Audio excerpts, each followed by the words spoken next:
Saudara-saudari yang dikasihi oleh Tuhan, selamat pagi. Semoga sehat semuanya.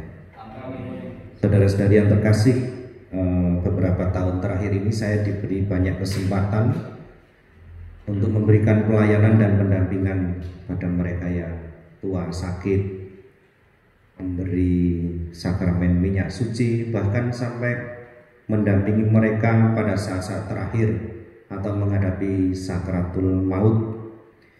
Dan ini memang membuat saya banyak merenung tentang hidup, tetapi juga soal kematian.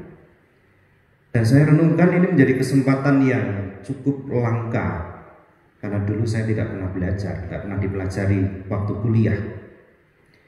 Lalu permenungannya begini, apa pentingnya buat saya?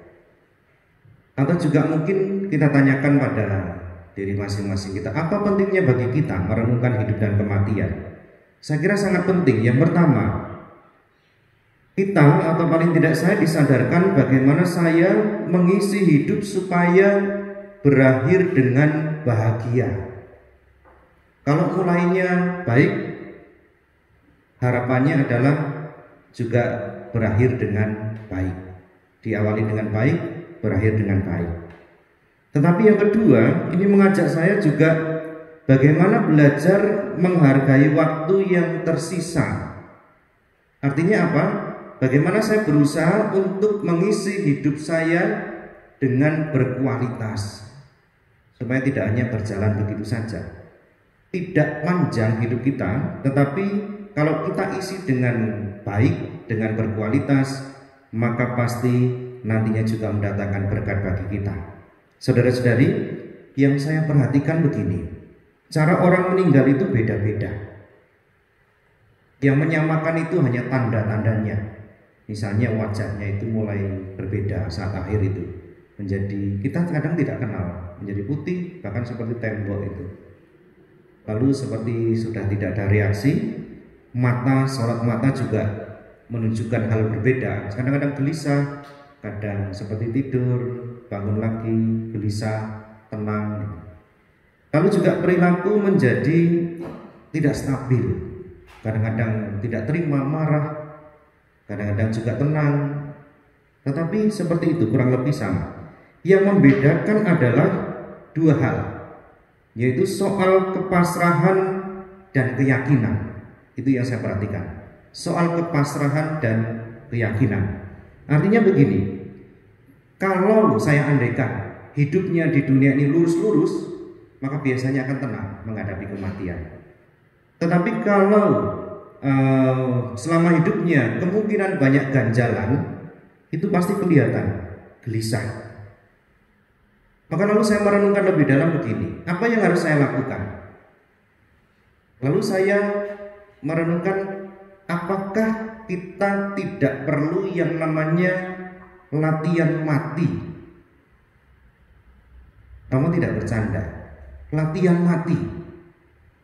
Karena ini menjadi suatu kepastian bagi kita. Lalu apa yang dilatih? Yang pertama soal keyakinan atau soal iman. Kita harus yakin dan sadar sesadar-sadarnya bahwa kita diciptakan dari awal itu baik adanya. Lalu kita juga dipanggil untuk hidup baik. Kalau kebaikan-kebaikan ini sungguh kita pegang dan kita hidupi, yakinlah meskipun susah, kita akan berakhir dengan bahagia. Dan ini menjadi fondasi yang kuat. Kalau hidup kita baik, kita akan tersenyum sampai akhir. Tetapi kalau kita tidak punya keyakinan akan kebaikan-kebaikan, akan berkat yang diberikan Allah kepada kita, kita tidak akan mati dengan tersenyum. Seperti yang diungkapkan, yang diajarkan Rasul Paulus kepada jemaat di Tesalonika, ini juga meneguhkan kita supaya kita tidak ragu. Sebagai orang beriman, kita sadar kita harus punya harapan, supaya tidak bingung, nanti setelah saya mati mau apa? Kalau kita itu mati bersama Kristus, maka pasti kita diikutsertakan dalam kebangkitannya, itu jelas. Lalu yang kedua, latihan apa? Latihan melepas. Dalam arti begini, melepas apa sih? Melepas apapun yang seringkali kita anggap sebagai milik kita. Yang pertama misalnya, orang-orang yang kita kasih yang paling dekat. Mungkin ini juga yang seringkali memberatkan orang ketika harus meninggal. Kita percaya masing-masing kita itu punya tanggung jawab masing-masing terhadap hidup kita. Dan Allah pasti juga membimbing secara pribadi masing-masing orang. Tidak usah khawatir, lepaskan. Lalu yang kedua juga berkaitan dengan harta. Ini seringkali yang paling menjerat kita. Begitu susah meninggalkan dunia karena merasa begitu susahnya saya mencari mengumpulkan, ini harus saya tinggalkan. Dan ini betul-betul mengikat kita sehingga seringkali kita sulit untuk meninggalkan dunia ini.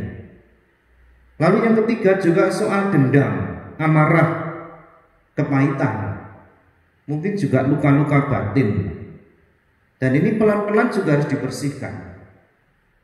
Tetapi juga yang paling penting menurut saya adalah bagaimana kita juga berani melepaskan pengampunan-pengampunan kepada orang-orang yang menurut kita menyakiti kita, menurut kita tidak enak terhadap diri kita. Belajar untuk mengampuni sampai akhir. Saudara-saudari yang dikasihi oleh Tuhan, latihan ini saya kira bukan hanya pada aspek spiritual, tetapi juga soal fisik badan. Artinya apa? Memang badan kita itu nanti akan ditinggalkan. Tetapi pertanyaannya begini, enak mana? Meninggal dalam kondisi sakit atau meninggal dalam kondisi sehat? Ya kan? Kalau kita mau meninggal dalam kondisi sehat, tersenyum, bahagia, maka mari kita latihan menghormati tubuh dan menghormati tubuh kita. Kita sadari sungguh tetapi dengan ikhlas melakukan banyak hal, bukan karena manipulasi, bukan karena terpaksa, tetapi kita tahu mana yang terbaik, mana yang berkualitas untuk hidup kita, apa yang harus kita masukkan supaya hidup kita juga menjadi sehat sampai akhir. Dan saudara-saudari yang dikasihi oleh Tuhan, mari kita belajar dari mulai sekarang menyambut yang namanya kematian hidup kita itu dengan kegembiraan, bukan dengan air mata. Maka Yesus mengajarkan hari ini supaya kita menjadi pribadi yang bijaksana, jangan bodoh. Bijaksana artinya berani melihat, mengupayakan, tetapi juga dengan serius melihat hidup kita secara berkualitas, tapi juga sadar bahwa Allah pasti akan menyelamatkan semua orang yang dengan setia mengusahakan hidup yang baik sampai akhir. Kemuliaan kepada Bapa dan Putra dan Roh Kudus, seperti pada permulaan, sekarang, selalu, dan sepanjang segala abad.